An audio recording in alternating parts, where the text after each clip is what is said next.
Hello and welcome to the John Ark Show. Today's episode is called Luxury Brand Sales Collapse. Before we begin, I want to encourage you to subscribe to our channel for free. You can also like, comment, and follow us. We're going to have a lot of great celebrity interviews coming up, so make sure to click on the notification bell so you can be notified every time we upload a new episode. Also, we ask that you post a link to today's show on all your social media to help spread the word. Now, let's get started. What in the world is going on with luxury brand sales lately? They appear to be accelerating their death spiral. Let's start with luxury home sales. Up until recently, purchasing a luxury home, renovating it, and then flipping it has been a great way to build a vast fortune. Now, in many cases, it's a great way to vaporize your fortune.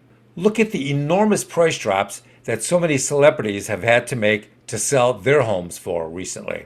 When Stallone reduced the price of his California mansion by almost 50% so that he could sell it to Adele, that sent a shiver up the spine of most people in the real estate industry. These brokers were shocked, and now it's getting worse. Now, many luxury homeowners would be thanking God if they could just break even on the sale of a home. But for many, those days are long gone. It used to be that when the domestic home buyers dried up, you could still count on the foreign and offshore home buyers to make offers and to purchase the property. Why is that not happening now? Well, because even the foreign buyers can see that the luxury market is collapsing, imploding, and it's in a death spiral. And worse yet, they're coming to realize that it's going to be a long time before anybody starts making crazy offers for homes. Not even break-even offers anymore. What about the car market? What is new there?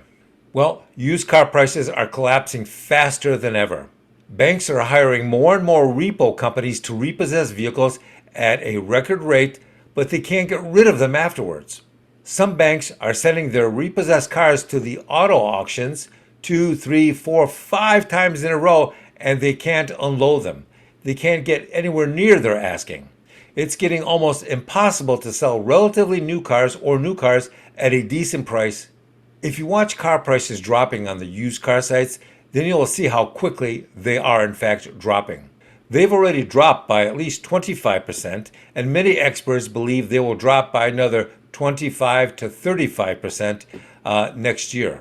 That's another death spiral for the sellers because many of them brought these cars at much higher prices, oftentimes above the MSRP.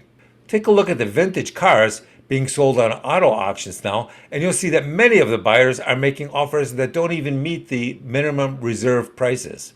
So what happens?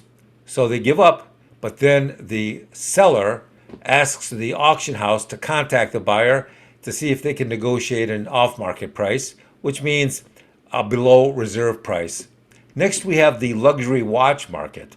A lot of people are seeing the prices in the luxury watch market, the used and new market, dropping quickly.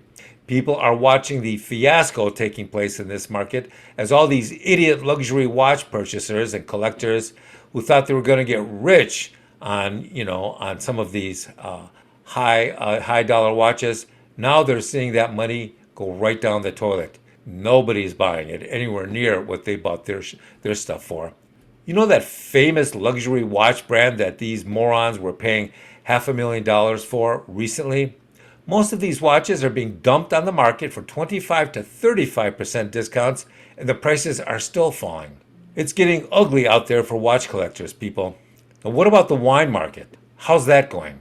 Well, the problem with the wine market is that there are so many counterfeit wine bottles and labels and wines out there flooding onto the market that people don't trust any of the 4 or 5 or 6 figure appraisals that the auction houses are giving. They just don't trust them anymore. They think that the fraud has reached such epic proportions now that they're just too scared to buy these very expensive, very inflated wines and the crazy prices. What about the art market? How's that doing? Well, there's more uncertainty now in the fine wine market than there has ever been in that space before. It's just crazy.